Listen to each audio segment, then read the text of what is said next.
Hello student, welcome back physics academy Shyam sir. आज अपन study करेंगे जो अपना लेक्चर नंबर 9 था, उसका कुछ टॉपिक शेष रह गया था। ओके, उस पर अपन स्टडी करते हैं। कल जो अपना टॉपिक था वो टॉपिक चल रहा था गोलीय कोष के कारण विभव, उस पर अपन स्टडी कर रहे थे। गोलीय कोष के कारण विभव, ठीक है। तो देखिए वहाँ अपन ने स्टडी कर ली थी कि यहाँ अपने गोलीय कोष के कारण विभव के 4 पॉइंट थे। 4 पॉइंट में सबसे पहला पॉइंट था कि R greater than capital R, गोलीय कोष के बाहर R is equal to capital R, गोलीय कोष की सतह पर विभव निकाल लिया। R less than capital R, गोलीय कोष के अंदर निकाल लिया। Small r is equal to 0, गोलीय कोष के सेंटर पॉइंट पर अपन को पोटेंशियल ज्ञात करना था। ये 4 पॉइंट गोलीय कोष के कारण मुझे इलेक्ट्रिक पोटेंशियल ज्ञात करना है इन चारों कंडीशन पर। गोलीय कोष आप समझते हो, गोलीय कोष क्या होता है? एक केवल घेरा होता है, बीच में से एक खोखला। जैसे एग्जाम्पल फॉर्म में आपको बताऊं, चूड़ी होती है, चूड़ी केवल वलय वलय होता है, बीच में से खोखला होता है, उसे गोलीय कोष कहते हैं। उसके कारण मुझे इलेक्ट्रिक पोटेंशियल ज्ञात करना है। जैसे सिंगल चार्ज के कारण इलेक्ट्रिक पोटेंशियल होता है KQ/R, एक सिंगल चार्ज के कारण KQ/R क्या होता है? इलेक्ट्रिक पोटेंशियल होता है। वैसे ही मुझे गोलीय कोष है, एक घेरा है जिसको मैंने चार्ज दिया, बहुत सारा चार्ज जो दिया वो सारा का सारा चार्ज उसकी गोलीय सतह पर फैल गया, वितरित हो गया। अब मुझे चार्ज तो है, अब मुझे इस कंप्लीट चार्ज बोले तो गोलीय कोष के कारण मुझे इलेक्ट्रिक पोटेंशियल ज्ञात करना है। वो इलेक्ट्रिक पोटेंशियल मुझे अलग अलग डिस्टेंस पर ज्ञात करना है। सेंटर पॉइंट से डिस्टेंस लेंगे अपन। यदि वो डिस्टेंस स्मॉल r का मान कैपिटल R से ज़्यादा, कैपिटल R उस गोलीय कोष की त्रिज्या है। मैं आपको बता दूं कि ये था अपना गोलीय कोष, ये था गोलीय कोष और ये इसकी त्रिज्या है कैपिटल R। मैंने इसको चार्ज दिया तो चार्ज इसकी सतह पर इस प्रकार से एक समान रूप से फैल गया था। ये ऐसे पूरी सतह पर एक समान रूप से चार्ज फैल गया था, क्योंकि इसके पास और कोई फैलने का था ही नहीं, केवल इसकी सतह थी तो फैल गया। मुझे इस पूरे चार्ज बोले तो गोलीय कोष के कारण मुझे इलेक्ट्रिक पोटेंशियल ज्ञात करना। वो इलेक्ट्रिक पोटेंशियल कहाँ ज्ञात करना है? डिस्टेंस यहाँ से ली जाएगी। स्मॉल r का मान कैपिटल R से ज़्यादा, तो बताओ पॉइंट कहाँ आया? बाहर। V आउट पे मुझे पोटेंशियल ज्ञात करना है। ये V आउट होगा, यहाँ पोटेंशियल ज्ञात करूंगा मैं, V आउट होगा। मतलब कैपिटल R, ये कैपिटल R से ज़्यादा, R का मान कैपिटल R से ज़्यादा ले लिया तो ये V आउट हो गया। अब की बार मैंने R का मान है वो कैपिटल R के बराबर ले लिया। देखो इधर ये कैपिटल R है ना, ये कैपिटल R है त्रिज्या, तो अब की बार मैंने R का मान कैपिटल R के बराबर ले लिया, तो यहाँ मैं पोटेंशियल निकालूंगा। वो पोटेंशियल होगा V सरफेस पे पोटेंशियल। ओके, जो सेकंड है। थर्ड, अब की बार मैं स्मॉल r का मान कैपिटल R से कम ले रहा हूँ। कैपिटल R से कम लूंगा तो बताओ कहाँ जाएगा? अंदर ही आ जाएगा। यहाँ का जो पोटेंशियल होगा वो होगा V इन, जो कि थर्ड नंबर है। यहाँ का पोटेंशियल होगा V इन। अब की बार मैं केवल r बराबर 0 ले रहा हूँ, मैं यहाँ निकालना चाह रहा हूँ, तो यहाँ का जो पोटेंशियल होगा वो हो जाएगा V सेंटर। ओके स्टूडेंट, अच्छी तरीके से समझ गए। मुझे गोलीय कोष के कारण इलेक्ट्रिक पोटेंशियल ज्ञात करना है। कोई कैपिटल R त्रिज्या का गोलीय कोष है जिसे मैंने स्मॉल q चार्ज दिया, ये चार्ज पूरे सतह पर वितरित हो गया। अब मुझे इस कोष के कारण अलग अलग डिस्टेंस पर मुझे इलेक्ट्रिक पोटेंशियल ज्ञात करना है। तो जो पिछला लेक्चर था उस लेक्चर में मैंने क्या किया था? जो पिछला लेक्चर था उस लेक्चर में मैंने सबसे फर्स्ट V आउट निकाल लिया था, जो कि मेरे पास V आउट आया था KQ/r। फिर मैंने निकाला था V सरफेस, तो मेरे पास V सरफेस आया था KQ/R। पिछला लेक्चर आप देखना, लेक्चर नंबर 9। आज अपन लेक्चर नंबर 10 पढ़ेंगे, जो कि लेक्चर नंबर 9 का ही आगे का भाग है। ठीक है, तो KQ में कैपिटल R आया था। थर्ड था वो था वी इन, जो कि मेरे पास के क्यू अपॉन में कैपिटल आ रहा था, मैंने अच्छी तरीके से वहाँ आपको समझा दिया था। चौथा आज अपन इस लेक्चर में पढ़ेंगे जो कि है वी सेंटर। ये वी सेंटर मैंने अभी तक नहीं निकाला है, वी सेंटर अब अपन निकालेंगे। वी आउट निकाल लिया के क्यू अपॉन में स्मॉल आर, वी सरफेस निकाल लिया के क्यू अपॉन में कैपिटल आर, वी इन निकाल लिया के क्यू अपॉन में कैपिटल आर। आज निकालेंगे वी सेंटर।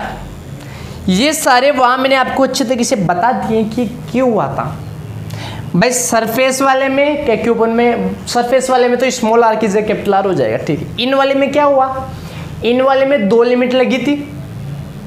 चार्ज को एक बार तो आप इन्फिनिटी से कैपिटल आर तक लेकर आए थे, फिर कैपिटल आर से अंदर लेकर आए थे। एक लिमिट में काम क्यों नहीं हुआ, क्योंकि इलेक्ट्रिक फील्ड अलग अलग था, बाहर का इलेक्ट्रिक फील्ड अलग था, अंदर का इलेक्ट्रिक फील्ड अलग था। इसलिए अपन ने जो लिमिट लगाई थी वो एक लिमिट नहीं लगा सके, अपन लिमिट को तोड़ना पड़ा, रास्ता अलग अलग था, इसलिए लिमिट को अपन ने तोड़ना पड़ा, ठीक है। मैं आपको एक जैसे मैं आपको समझाऊँ, मान लो अपन किसी अदर कंट्री में जा रहे हैं, मान लो उसके रास्ते में ज़मीन भी आती है और समुद्र भी आता है, तो क्या अपन को जहाँ जाना है यहाँ से उस जगह तक अपन क्या डायरेक्ट अपने किसी व्हीकल से जा पाएंगे? नहीं जा पाएंगे, क्योंकि जितनी दूरी तक ज़मीन है वहाँ तो अपना व्हीकल चला जाएगा, व्हीकल्स अपना चला जाएगा, बाकी समुद्र में नहीं जा पाएगा। इसलिए अपन पहले यहाँ से समुद्र तक, फिर अपन अपना व्हीकल्स चेंज करेंगे और फिर समुद्र से होते हुए उस डिस्टेंस तक अपन पहुँचेंगे। वैसे किया है मैंने, किसी चार्ज को इन्फिनिटी से पहले मैंने ई आउट, जो ई आउट है बाहर का, वहाँ सरफेस तक लेकर आया, फिर मैं इन अंदर लेकर आया, इसलिए मैंने लिमिट को तोड़ा। तो आपको पता है अंदर इलेक्ट्रिक, जो अब यहाँ पर जो 2 लिमिट हो गई, अंदर वाली बाहर वाली, अंदर वाली कोई काम नहीं आएगी, अंदर वाली लिमिट की वैल्यू 0 हो जाएगी, क्योंकि अंदर इलेक्ट्रिक फील्ड इंटेंसिटी 0 होती है। आपने चैप्टर नंबर 2 में पढ़ा होगा, गोलीय कोष के कारण विद्युत क्षेत्र की तीव्रता 0 होती है, तो विद्युत क्षेत्र की तीव्रता 0 होती है तो वो इलेक्ट्रिक पोटेंशियल भी 0 हो जाएगा, क्योंकि इसका फॉर्मूला इसके इक्वल ही है। तो अब बचा बाहर वाला आप जानते हो, तो कितना आ गया था, वहाँ बाहर वाला बचा, बट लिमिट 0 से R लगी हुई है, तो के क्यू अपन में कैपिटल R। अब अपन बात करते हैं वी सेंटर पर, ओके। तो मैं वी सेंटर पे स्टार्ट कर रहा हूँ। तो अपना जो चौथा पॉइंट है वो है small r is equal to 0, या फिर मैं क्या बोलूँगा, गोलीय कोष के केंद्र पर, गोलीय कोष के केंद्र पर मुझे विभव निकालना है। ये रहा गोला, इसकी त्रिज्या कैपिटल R, इसको मैंने चार्ज दिया, चार्ज पूरी सतह पर वितरित हो गया, चार्ज पूरी सतह पर वितरित हो गया। मुझे ये जो सेंटर पॉइंट दिखाई दे रहा है, मुझे यही पोटेंशियल ज्ञात करना है। तो बताइए आप कैसे ज्ञात करोगे पोटेंशियल? तो वी नाउ दैट आप अच्छी तरीके से जानते हो, v इक्वल टू एक कॉमन फॉर्मूला है, infinity to r e d r, ये फॉर्मूला आप अच्छी तरीके से सुना होगा आपने। बट यहाँ मैं क्या कर सकता हूँ, इन्फिनिटी से r सीधी लिमिट नहीं लगा सकता। मैंने बताए थे रास्ते अलग अलग है, बाहर का इलेक्ट्रिक फील्ड अलग है, अंदर का इलेक्ट्रिक फील्ड अलग है। मैंने v सेंटर निकाल रहा हूँ, मैंने क्या किया, लिमिट को तोड़ दिया। एक बार मैंने इन्फिनिटी से कैपिटल R तक ले लिया, इन्फिनिटी से कैपिटल R तक यहाँ तक लेकर आया, सरफेस तक। यहाँ मेरे पास E आउट आया और ये आ गया DR। प्लस करूँगा, जोड़ूंगा यहाँ से यहाँ तक, यहाँ से यहाँ तक, बट ये माइनस फॉर्मूला वाला माइनस आ जाएगा। अब की बार में कैपिटल R से कहाँ लेकर आ रहा हूँ, सेंटर पॉइंट पे। सेंटर पॉइंट की दूरी कितनी है, 0, और ये मेरे पास आ गया E इन और आ गया मेरे पास DR। शॉर्ट में आप बताऊंगा मैं आपको कि 3 डेरिवेशन हो गई, आप समझ चुके हो। यहाँ E इन कितना है, E इन यहाँ पर 0 है, इसलिए पूरा पद कितना हो जाएगा, 0 हो जाएगा, या पूरा पद 0 हो गया, क्योंकि E इन 0 इसलिए पूरा पद 0। अब बचा ये बाहर वाला, ये पद बचा है, ये वाला पद बचा है। इस पद का सॉल्यूशन आप ऑलरेडी निकाल चुके हो। इन्फिनेटिव से कैपिटल आर ऑलरेडी आप सरफेस पे निकाल चुके हो, जो कि कितना आया था, के क्यू अपॉन में कैपिटल आर आया था। ये लो, चौथा भी आ गया मेरे पास। सेंटर पर भी मेरे पास आ गया, सेंटर पर भी मेरे पास कितना आया, के क्यू अपॉन में कैपिटल आर। यहां पर भी आ गया, वी आउट भी आ गया, सरफेस पर भी आ गया, इन भी आ गया, सेंटर पर भी आ गया। वी आउट में देख रहे हो आप के क्यू, ये जो पोटेंशियल है वो इनवर्सली प्रोपोर्शनल है डिस्टेंस। यहां ऐसा कुछ भी नहीं है, इसमें इनवर्सली प्रोपोर्शनल है इलेक्ट्रिक पोटेंशियल। तो गोलीय कोष के कारण चारों स्थितियों पर आपने इलेक्ट्रिक पोटेंशियल ज्ञात कर लिया, अच्छे तरीके से समझ गए। लिमिट को क्यों तोड़ा ये भी आप समझ गए, क्यों इलेक्ट्रिक फील्ड अलग अलग है, तब लिमिट को तोड़ दिया आपने। ओके, तो मैं आपको ऐसे बोलूँ कि सेंटर पर कितना है, के क्यू अपॉन में कैपिटल आर, और बड़े आगे अंदर कितना है, के क्यू अपॉन में कैपिटल आर, और बड़े सरफेस तक पहुंच गए, के क्यू अपॉन में कैपिटल आर। एकदम कांस्टेंट वैल्यू है इलेक्ट्रिक पोटेंशियल की, कोई चेंजेस नहीं हो रहा है। सेंटर से सरफेस तक डिस्टेंस कितनी भी बढ़े, इलेक्ट्रिक पोटेंशियल में कोई चेंजेस नहीं हो रहा है। Electric potential is equal to constant.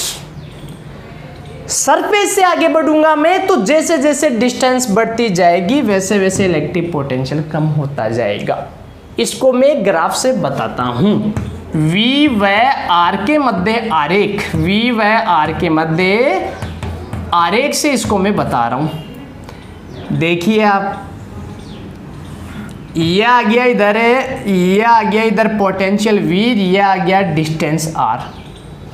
ये गोला है, ये आप समझ गए होंगे। ये ऐसे एक मैंने गोला बना दिया, ये गोला है, दिखाई दे रहा है आपको, ऐसे एक गोला है, मान लो ये गोला है। ये गोले का सेंटर पॉइंट आ गया, ये गोले की सरफेस आ गई। सरफेस बोले तो small r is equal to capital R। तो सरफेस वैसे खींच देता हूँ मैं एक लाइन, ये सरफेस आ गई, इसको मिटा देता हूँ गोले को अब, ठीक है। सेंटर पे कितना है, ये सेंटर रहा, सेंटर पे कितना है, के क्यू अपॉन में कैपिटल R। आगे बेटा अंदर भी कितना है, के क्यू अपॉन में कैपिटल आर, और बेटा आगे सरफेस पर भी कितना है, के क्यू अपॉन में कैपिटल आर। सरफेस पर के क्यू अपॉन में कैपिटल आर, अंदर के क्यू अपॉन में कैपिटल आर, सेंटर पर के क्यू अपॉन में कैपिटल आर। देखो कांस्टेंट है कि एकदम कांस्टेंट है। सरफेस से आगे बढ़ोगे, जैसे जैसे डिस्टेंस बढ़ेगी वैसे वैसे क्या हो जाएगा, पोटेंशियल कम होता जाएगा। ये है पोटेंशियल और डिस्टेंस के बीच का आरेख। और ये इधर था चारों के चारों इलेक्ट्रिक पोटेंशियल, चारों कंडीशन पर इलेक्ट्रिक पोटेंशियल, किसके कारण, गोलीय कोष के कारण। ओके स्टूडेंट, आपको अच्छे तरीके से समझ में आ गया होगा।